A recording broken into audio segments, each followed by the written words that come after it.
hay algunos conceptos de lenguaje de programación, que en realidad ya a esta altura todos sabemos lo que es un lenguaje de programación. Tendríamos que ver como una evolución histórica, pero vamos a pasar un poco rápido porque en realidad la evolución histórica lo vamos a tomar como algo informativo, no vamos a preguntar en un parcial en qué año se hizo el Pascal, en qué año, no. O sea, sabemos que hubieron muchos lenguajes. Vamos a ver un cuadrito, a ver si lo encuentro acá. Para que tengan una idea de la cantidad de lenguajes, pero a ver si lo encuentro, creo que estaba acá. Acá. Vamos a mirar para arriba, o sea, vamos a empezar atrás para adelante y podemos ver que arriba en esta tablita tenemos los paradigmas, que después vamos a ver, que es orientado a objeto, imperativo, funcional y lógico, que son los que actualmente, digamos, podemos ver. A ver, alguien que entró y hay que admitir. Ahí está. Y entonces vamos a ver que hay algunos programas, por más que sean viejos, fíjense que se considera más o menos desde la década 50, 60, y hay algunos que todavía se siguen usando. Por ejemplo, el COBOL, que es un lenguaje viejo, tiene algunas actualizaciones y, por ejemplo, hay bancos que todavía trabajan con COBOL. ¿Por qué? Porque se hicieron en su momento los programas, y como funcionan bien, digamos que es como difícil un sistema que ande bien, cambiarlo. Se van actualizando, se van haciendo cambios de a poco, pero hay lugares que por ahí, si ustedes ven anuncios, piden COBOL R2 o una cosa así. Pero bueno, es como que uno no se va a poner a estudiar COBOL, pero bueno, existe. Bueno, después, por ejemplo, en el paradigma lógico que nosotros vamos a ver, fíjense que acá por ahora hay un solo lenguaje,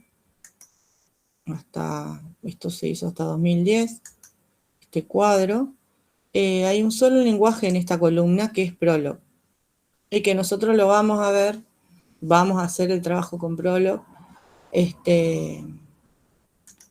Van a ver que, bueno, por supuesto que no vamos a ver todo el lenguaje, pero van a ver que tiene una forma bastante fácil de programar, pero sirve para algo que no es lo mismo que orientado a objeto o el imperativo, que es el que nosotros conocemos, con if, con else, y que se usa dentro del paradigma orientado a objeto. Fíjense que tienen Pascal, no sé si ustedes vieron algo de Pascal, a veces se usa para aprender el Pascal y es lo mismo, muy parecido al C. Fíjense que acá hay como una derivación de otros programas que se usan actualmente, por ejemplo el C, con CS y el Simula, surgió el C++, de ahí surgió Java. Los que están en amarillito es porque esos lenguajes se pueden utilizar para varios paradigmas. O sea, en Python podemos hacer cosas que tengan que ver con algo funcional, un poco de imperativo. Bueno, tiene una forma, digamos, que puede mezclar algunos paradigmas. En C# también, que está dentro de orientado a objeto y tiene algo seguramente que se puede hacer sobre todo se puede hacer algo de la parte funcional. Después vamos a ver. Bueno, acá tienen cómo van evolucionando y seguramente hay nuevos lenguajes. Esto llegó hasta 2010. Por ejemplo, acá no está el Perl, que a veces lo usamos. Vamos a sacar esto, sacar el sonido. Bueno, entonces fíjense que hay como una evolución en el tiempo. Esto no lo vamos a preguntar en un parcial, porque es como difícil acordarse en qué año, o sea, se creó el COBOL, qué tipo de paradigma, pero sí tenemos que tener idea de los lenguajes que existen más que nada y los paradigmas, porque no es que, bueno, aprendo Java y con eso voy a resolver todo, o aprendo un... Hay veces que se necesitan para problemas específicos o para algún proyecto específico algún otro tipo de lenguaje. No todos los lenguajes sirven para resolver el mismo tipo de problema, y por eso existen tantos lenguajes. También es cierto que a medida que se va avanzando, van surgiendo lenguajes nuevos que abarcan los anteriores y por ahí son más fáciles de programar, tiene funciones incorporadas que resuelven cosas que los lenguajes por ahí más viejos lo teníamos que programar todo y ahora ya viene, no sé, una función, un botón que hace lo mismo que antes teníamos que programar en otro lenguaje. Pero también es cierto que si nosotros entendemos la lógica, que ustedes a esta altura saben, o sea, saben lo que es un if, un bucle, las variables, una constante, una función, un procedimiento, eso nos va a servir para trabajar en casi cualquier lenguaje. Salvo, ahí va, por ejemplo, en el paradigma lógico, no hay este tipo de cosas. No tenemos variables, no tenemos, después vamos a ver. Es diferente, pero no es difícil, digamos. Después hay otros paradigmas un poco más complicados, como el funcional, pero también son para tipos de programas o de sistemas específicos. No es que voy a decir, bueno, no, este es difícil, voy a resolverlo todo con C++, por ejemplo. No, hay cosas que se resuelven con lenguajes de un paradigma específico. Bueno, acá nosotros sabemos que los lenguajes nuevos que van evolucionando van de los lenguajes, ustedes ya vieron Assembler, lenguajes que están más cerca de un lenguaje de máquina, digamos, como se programaba, no sé, en los años 50, se fue evolucionando hasta lenguajes que se parecen mucho más al lenguaje natural. Entonces van a ver que a veces se hace una comparación más abajo en este texto entre el lenguaje natural y el lenguaje de programación. La principal diferencia que nosotros vamos a ver es que en el lenguaje natural, por más que nosotros tengamos un diccionario, haya reglas de cómo armar una oración, de todas maneras uno puede escribir de cualquier forma, puede no respetar las reglas. Fíjense las canciones a veces riman, no sé, una palabra con otra que no tiene nada que ver, y bueno, pero pega y va con el ritmo. O sea que uno puede armar oraciones, puede escribir un libro, sin respetar las palabras correctas, la ortografía. O sea, en realidad, aunque esté mal, se puede escribir. Y bueno, alguna persona no le va a gustar lo que se escribe, o va a decir, bueno, no está bien escrita, esta canción no tiene mucho sentido, pero nada impide que se escriba de esa manera. A diferencia del lenguaje de programación, que ustedes ya lo saben, hay que seguir las reglas, las palabras, ¿cómo se llama?, del lenguaje. El analizador me va a detectar que no corresponde, o si hay una variable que no está declarada, me va a decir que no existe, o me va a tomar, si yo le cambio una A por una E a un nombre de una variable, ya va a ser otra diferente. O sea que acá sí o sí tenemos que seguir las reglas para poder utilizar correctamente el lenguaje de programación, y tampoco tiene tantas acepciones y tantas cosas como un lenguaje natural. Esa sería la principal diferencia. Acá está bien definido y hay un analizador que me dice cada cosita del lenguaje, la coma, el punto y coma, el paréntesis, si se abre y si cerró, una llave que se abre tiene que cerrarse en otro lado. Todo ese tipo de cosas la tenemos que hacer correctamente, si no, o nos va a dar un error o no va a funcionar lo que estamos programando. Eso sería, digamos, el alfabeto que utiliza el lenguaje de programación. Todos sabemos que a nivel de máquina tenemos dígitos de ceros y unos. Si hay alguna cosa que por ahí alguno no sepa o yo estoy pasando por arriba rápido, porque supongo que todo esto ya lo saben, me avisa. Todos los símbolos, y esto va a ser importante después, porque los analizadores arman tablas con los símbolos del lenguaje, después vamos a ver, arman tablas para saber si todo lo que escribimos está dentro de su tabla de símbolos o de su alfabeto, pero en el código de máquina, que es finalmente lo que se va a interpretar, sabemos que está en ceros y unos. Es más, assembler, si ustedes vieron, tienen órdenes que equivalen a ceros y unos, digamos, en bytes. Generalmente se trabaja con el código ASCII. Acá habla del código ASCII y el ABCDIC, pero bueno, el que usamos normal, que se usa, el que está estandarizado es el ASCII de 8 bits. Quiere decir que se puede representar 256 caracteres. Con eso se representan números, mayúsculas, minúsculas, caracteres especiales y todo lo demás. En general se puede encontrar una tabla ASCII en cualquier lado, o sea, en internet, donde sea, uno puede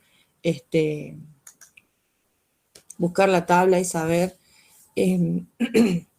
cómo se escribe una A con acento. Por ejemplo, antes, cuando era joven, diría una vieja, o sea, antes todas las cosas venían de otro lado. Entonces los teclados, vieron que no sé si alguno arma una máquina, ahora ya prácticamente el teclado no viene, siempre tiene la ñ, está en español, esto parece una obviedad, pero bueno, antes nosotros teníamos que escribir, por eso nos acordaba, por ejemplo, arroba a veces no tenemos, ¿y qué ponemos? Alt 164 o Alt 64, no. Bueno, antes nosotros nos teníamos que acordar de escribir, por ejemplo, todo lo que era con acento, no teníamos que saber el código. ¿Por qué? Porque en inglés no hay acentos. Entonces, uno cuando estaba escribiendo ponía, por ejemplo, Alt 162. No me acuerdo si es la ñ, la o con mayúsculas, porque inglés no tiene acentos, no tenía ñ. Entonces, ese tipo de cosas, uno cuando escribía tenía que acordarse el código ASCII. Ahora ya no me acuerdo, pero sí me acuerdo que estaba más o menos cerca. Y la ñ, por ejemplo, ñ minúscula, ñ mayúscula, la o, todas las vocales con acento, y así. Ahora ya no necesitamos acordarnos todo ese tipo de cosas porque los teclados vienen en español. Si está mal configurado, lo configuramos español, latinoamericano. Ahí tenemos una diferencia. Lo pueden buscar porque exactamente no me acuerdo cuál es cuál. Si el arroba está en la Q, es un teclado, pero el arroba a veces está al lado del 2 y uno es español y el otro es latinoamericano o una de las dos cosas. Pero generalmente ya no tenemos que configurar. Instalamos Windows o lo que sea y automáticamente configura, digamos, nuestra máquina según lo que tenemos, teclado o lo que sea. Ya prácticamente no necesitamos. Es raro que nosotros apretamos la ñ y nos aparezca otro símbolo. Si nos aparece otro símbolo donde está la ñ, quiere decir que el teclado está mal configurado, entramos, cambiamos la configuración y listo. Pero digamos que ahí es donde más o menos por ahí se puede ver que está codificado de otra manera. ¿En dónde más nosotros vamos a decirle, por ejemplo, en un programa, con qué código nos vamos a manejar? Si alguno hizo algo de HTML, eso creo que ven algo ustedes cuando ven JavaScript o algo, deben hacer algo. En el encabezado tiene doctype, que nos dice, por ejemplo, con qué código se está manejando la página. Porque la página, o sea, nosotros la vemos en castellano, utilizamos acento y todo, pero si la página fuera de otro país, habría que aclararlo en el encabezado porque, bueno, tiene diferentes símbolos y diferentes caracteres. Pero bueno, eso sería como informativo nada más. Creo que toda esta parte lo sabemos. Si hay alguien que quiere preguntar algo, lo pregunta.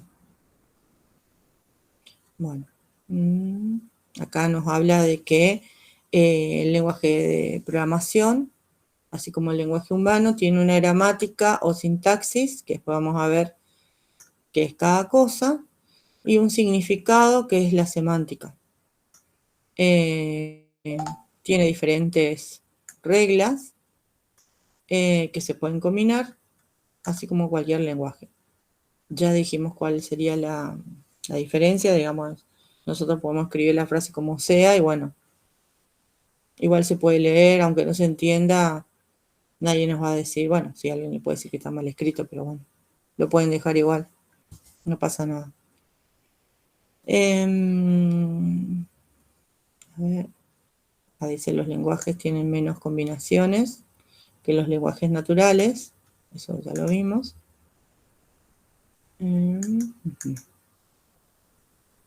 Bueno, más arriba había una definición de lenguaje de programación, después vamos a ver otra un poco más completa, pero acá nos da una primera definición, que es un lenguaje de programación. Lo podemos definir como un conjunto de reglas, símbolos y palabras especiales que permiten construir un programa. Por ahora nos podemos quedar con esa definición. Que está bien, ¿no? Bueno, acá, como habla del lenguaje natural, una de las cosas que no tiene un lenguaje de programación es esto. En un lenguaje de programación no puede haber imprecisión y ambigüedad. Nosotros en español, por ejemplo, hay palabras que dependiendo del contexto pueden significar diferentes cosas, o si la decimos sola, puede producir una imprecisión o una ambigüedad. En cambio, en programación, digamos, cada palabra o cada frase, sería una sentencia, tiene un significado, tiene una semántica, digamos, no puede ser ni imprecisa ni ambigua porque si no nos va a dar un error o no sé, el programa no va a saber qué hacer, seguramente nos va a decir que algo está mal.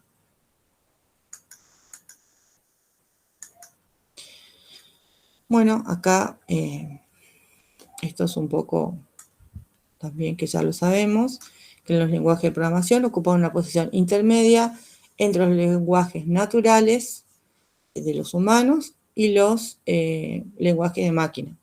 Con la evolución sabemos que nosotros escribimos lenguajes de alto nivel, pero que finalmente se van a traducir al lenguaje de máquina.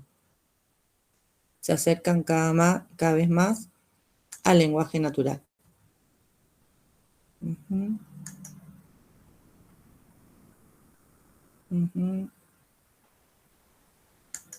Buenísimo.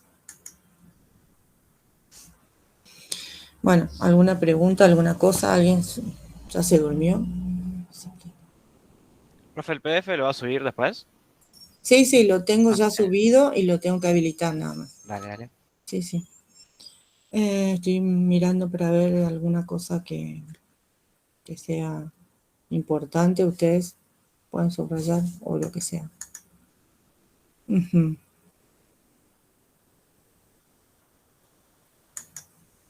Bueno. Mm.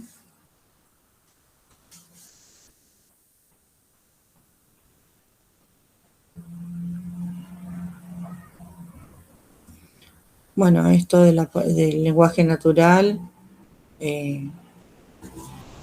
se desarrolla progresivamente, o sea, uno cuando es chico tiene un vocabulario, va creciendo, va conociendo más palabras, el significado, la forma de usarlo.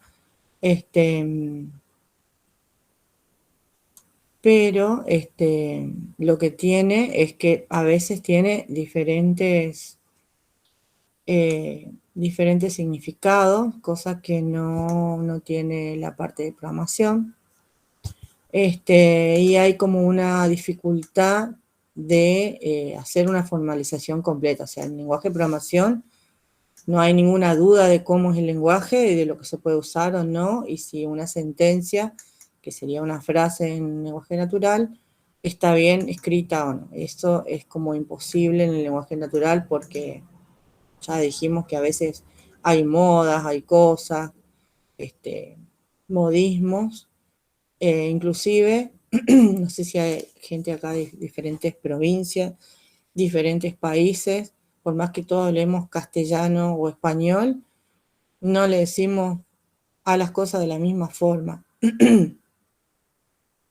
Nos referimos a lo mismo con diferentes palabras o diferentes frases.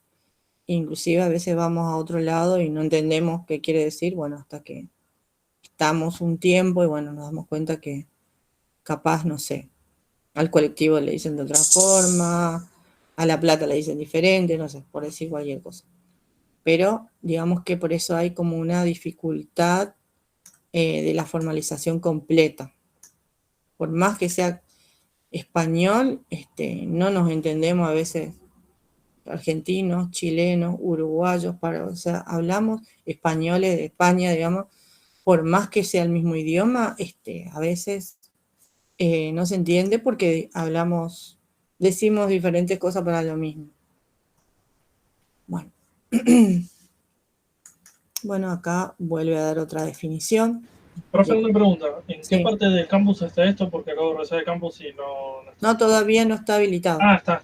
O sea, lo tengo subido, pero cuando termine la clase lo habilito.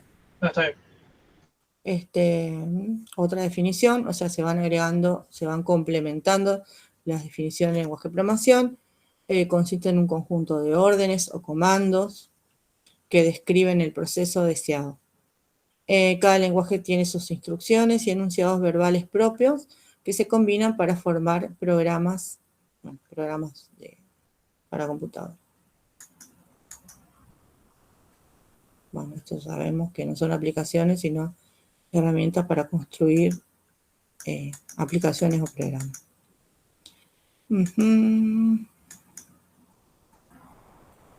Bueno, los lenguajes de programación tienen características diferentes a veces y son aplicados para diferentes cosas.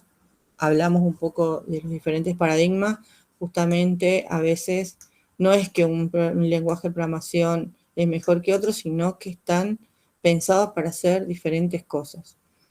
Si lo dividimos en algunos grupos, pueden haber otras divisiones. Tenemos los lenguajes de máquina, que son, entre comillas, los primeros lenguajes, acerca de que tienen instrucciones directas para el hardware, y los lenguajes simbólicos, que son los lenguajes de alto nivel que vemos que tienen instrucciones y que tienen palabras que son parecidas al lenguaje natural. Por ejemplo, print, aunque estén en inglés, imprimir, a veces read, de leer, o sea, son parecidas al lenguaje natural.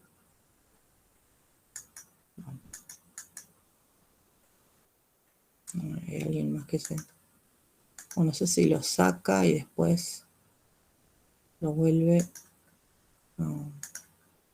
a meter, no sé. Bueno. Bueno, acá después también hace otra distinción entre los lenguajes que se refieren, no me sale la palabra, procedural y lenguaje relacional. Esto tiene que ver con los lenguajes que nosotros conocemos, que tienen funciones, que tienen procedimientos, ese tipo de lenguajes, y los relacionales, que son los que están más relacionados con la base de datos como SQL, que tienen otro tipo de, o sea, que no tienen ese tipo de programación en funciones, procedimientos, variables, sino que son más estilo consultas, y se usan para diferentes cosas, ¿no? Acá dice que acá en este tipo de lenguaje procedural hay que programar lo que se quiere hacer y el resultado que se quiere obtener. En cambio, en este tipo de relacional solo hay que especificar lo que se quiere obtener. O sea, en realidad, acá nosotros hacemos una especie de consulta y listo, digamos, no tenemos que armar muchas cosas para obtener un resultado.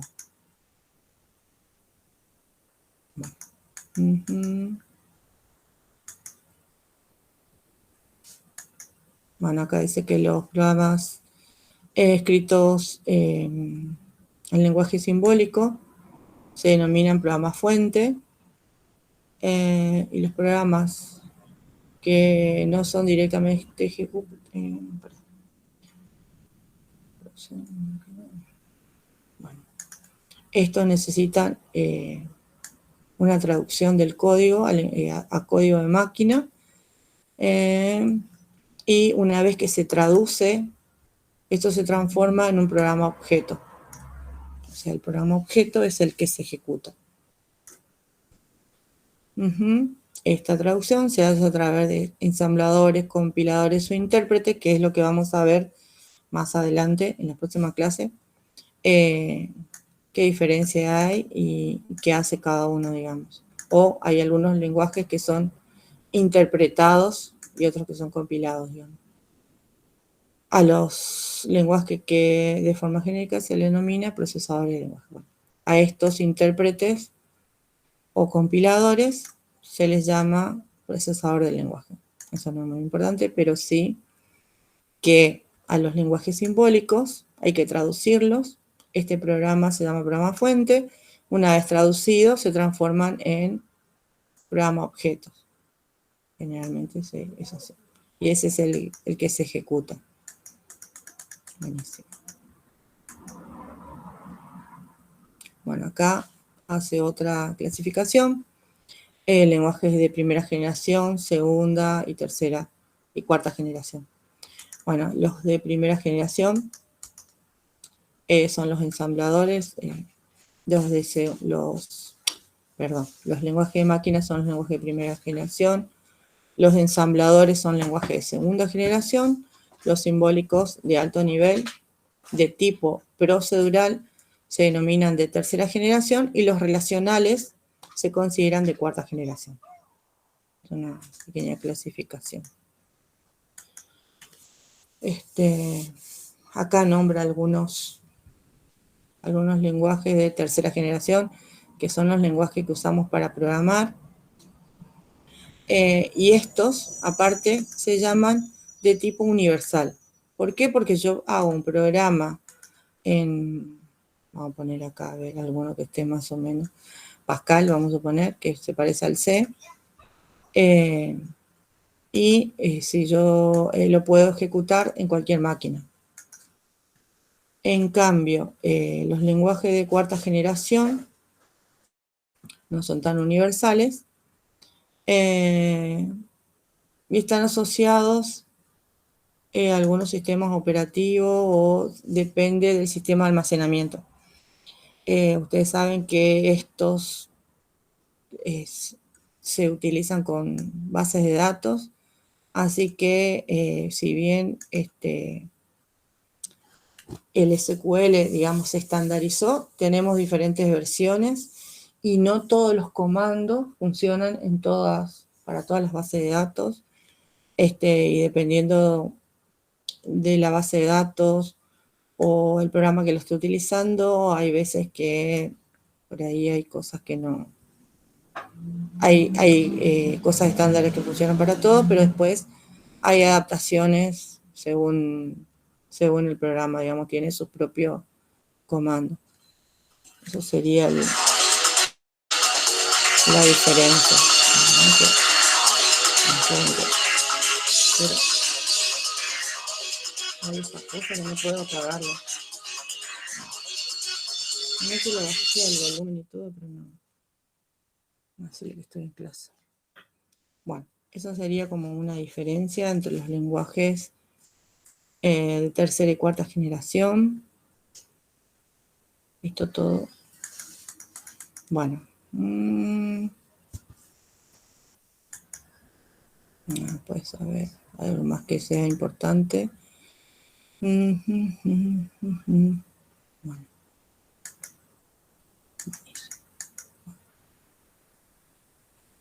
Bueno, ¿alguna pregunta hasta acá? No sé qué hora es.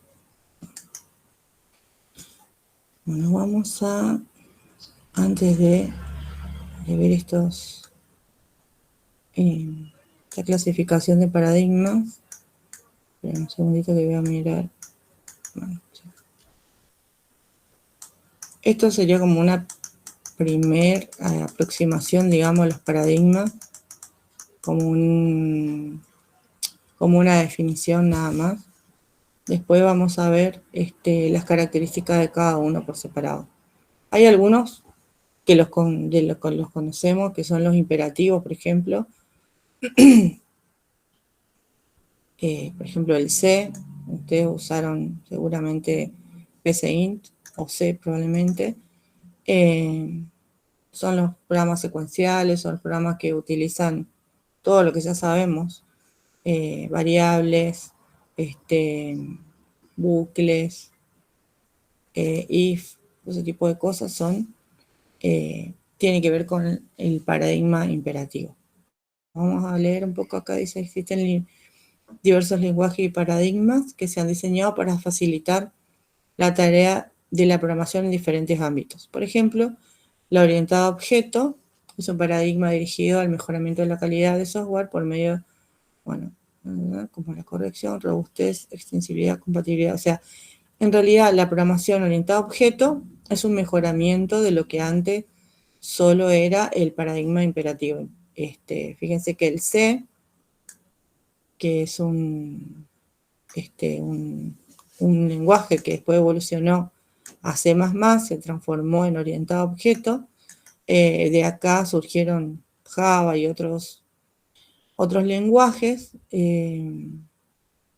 Digamos que se sigue utilizando la parte de imperativo dentro de cada cosa que nosotros hacemos, pero digamos que se mejoró la programación con el paradigma orientado a objeto.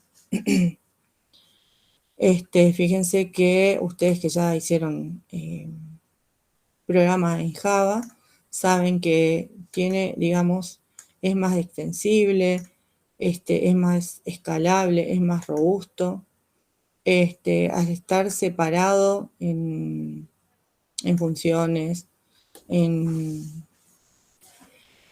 me sale la palabra, objetos diferentes y todo lo demás, nosotros tenemos como la corrección más dividida. O sea, en un programa que era todo el programa en una sola, en un solo main, por ejemplo, era más difícil de corregir, es casi imposible escalar y extender, o sea, no eran modulares como es la programación orientada a objetos.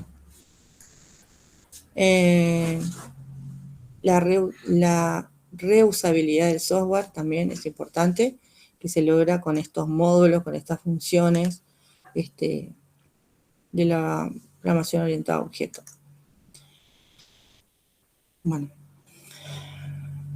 la programación lógica, por su parte, está orientada a la expresión de los problemas en términos lógicos. Esto después cuando veamos el paradigma específico, digamos, cuando veamos cómo es la programación, esto va a tener un poco más de sentido, digamos, porque acá dice que tiene expresiones de problemas en términos lógicos. Por eso se llama programación lógica. Para su posterior solución por métodos de inferencia y otras técnicas lógicas. Esto por ahora lo dejamos así, pero van a ver que es realmente así, o sea, solo tenemos que hacer una lista de inferencias para obtener resultados lógicos de lo que armemos en este tipo de programación.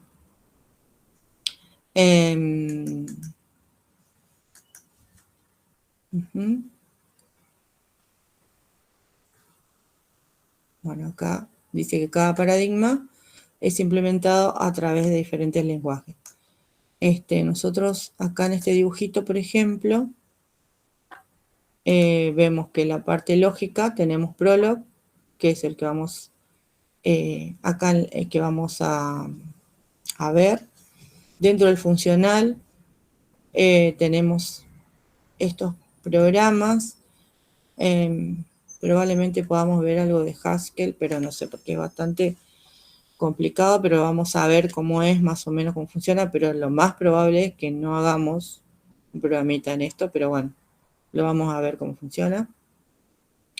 El imperativo lo usamos dentro de la programación objeto cada vez que dentro de una función o algo estamos usando, digamos, este paradigma, lo seguimos usando, pero incorporado dentro de la programación objeto. ¿Alguna pregunta? ¿Alguna cosa que quieran decir?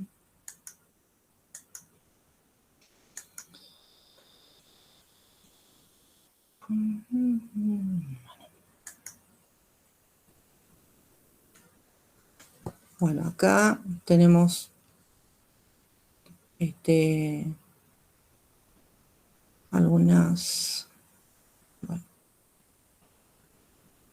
espérenme un segundito para no estar. Bueno, esto ya. Aparte la vimos un poco.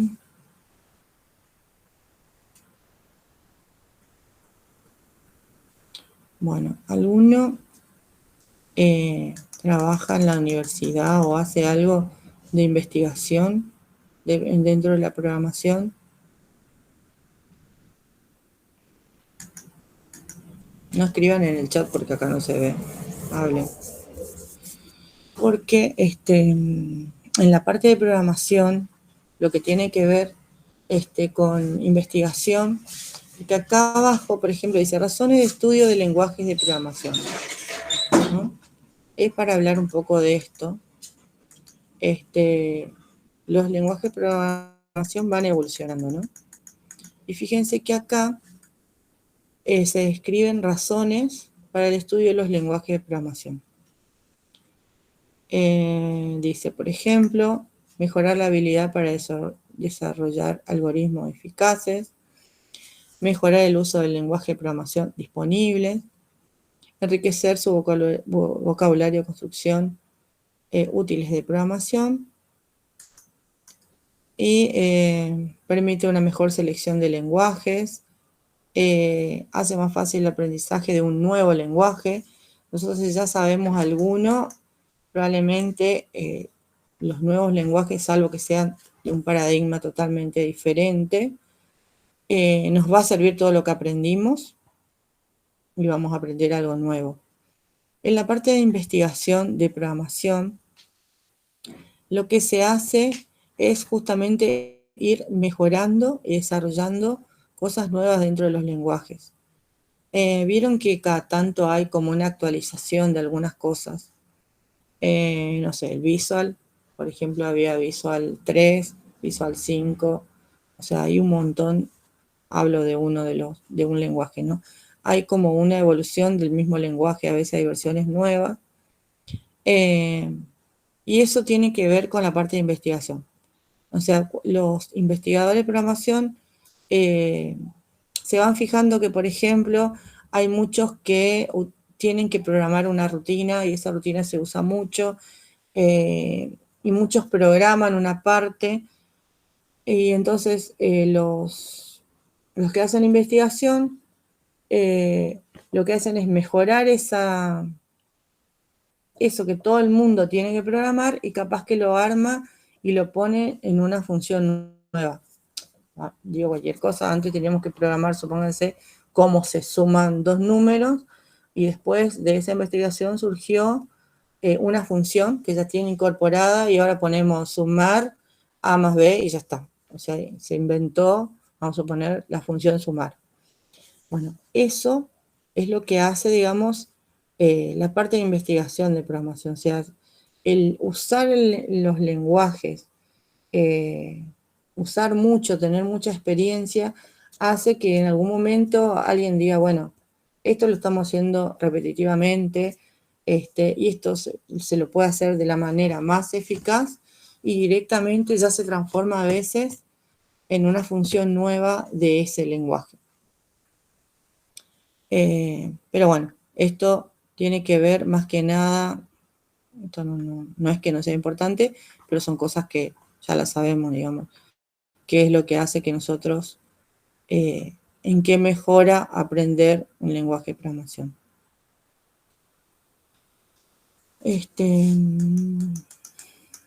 No quiero hablar sola 3 horas seguidas, así que pregunten, hablen.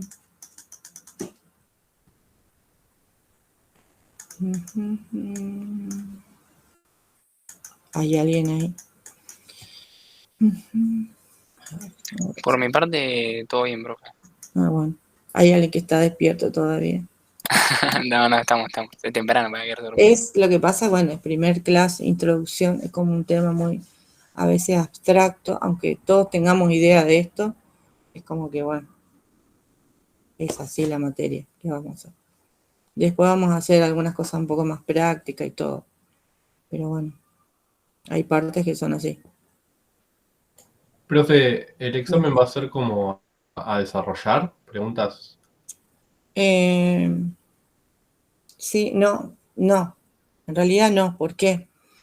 Porque es más difícil armar un programa, un examen múltiple choice, pero es más fácil para corregir. Imagínense que ustedes son 100. Yo tengo que leer la letra fea que no se entiende, tratar de entender lo que escribieron, y si está bien, está mal, no se me va a volver mona.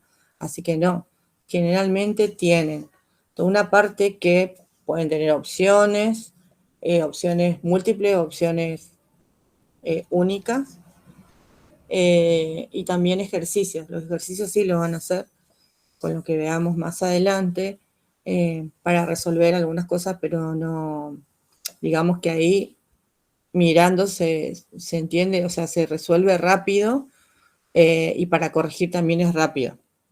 Así que van a tener preguntas que van a tener que marcar y después algunos ejercicios para resolver. Así va a ser el examen. Sí, no voy a poder corregir. Si en examen con letra que no se entiende, no se va a poder, así que no van a tener que desarrollar. A lo sumo, a veces, qué sé yo, uno tiene que completar algo, una frase, unir con flecha, alguna cosa así, pero, o elegir. Vieron que a veces tiene un cuadradito, puede ser una o más opciones, o si es falso o verdadero, a veces son todas las opciones parecidas, marcar cuáles son falsos, cuáles son verdaderos. Sería así el examen. Bueno, a ver, me fijo. Y les voy a dejar para que lean esto. Esto ya lo vimos. Esto un poco también tiene esto, por ejemplo, si yo miro solo los títulos. Igual esto es como más informativo. Evolución de los lenguajes de programación. A ver si hay alguien que entró o alguien que se... Parece que alguien se fue. Y después veo la evolución. El aviso de los 10 minutos, profe. Ah, buenísimo. Bueno, entonces vemos el título y después vemos la influencia en la evolución y nosotros vemos capacidad de las computadoras, las aplicaciones, o sea, nos damos cuenta que la evolución depende de todo esto, digamos. Métodos de programación, de lo que hablamos recién, o sea que se van mejorando los métodos, se van simplificando, estudios, estandarización, todo este tipo de cosas tienen que ver con la evolución y el mejoramiento de la programación. Bueno, yo esto se lo voy a subir y les voy a dejar esto y alguna otra cosa para complementar y listo. Lo dejo para leer y entonces la próxima clase, si tienen alguna pregunta, vemos esto. Perdón, profe, ¿la próxima es presencial o va a ser virtual también? Eso lo vamos a definir porque, como les dije, vamos a dejar de compartir, tengo un aula definida, pero me pusieron como que son las semanas pares. Esta es la semana 1, después viene la semana 2 y todo lo demás. Y no sé si, por ejemplo, la semana que viene cuenta como semana 2 o la que sigue cuenta como semana 2 porque es la semana 2, pero para nosotros no sería la 2 porque va a ser feriado. Nosotros Así que se los pongo en el aviso. en otra materia tomamos igual, por ejemplo, el jueves, que también es feriado, Sí, la contamos como la semana 2, aunque no tengamos clases. Pero claro. bueno, Entonces, no sé si será así. si funciona así, la próxima también sería virtual, porque el aula la tengo las semanas pares. Así que igual le pongo en el aviso si va a ser presencial o... Ok. Perfecto. Así que bueno, los dejo tranquilos, les subo ahora esto, le habilito lo que vimos y después cada tanto vamos chequeando lo que entra y lo que no entra en el parcial. Vayan subrayando así lo importante y nada más. Buenísimo. Ok, perfecto, Bueno, profe. Gracias nos entonces. vemos. Hasta luego. Hasta Nos luego, buen fin de. Igualmente. Hasta Igualmente, luego. profe. Nos vemos, profe. Hasta luego.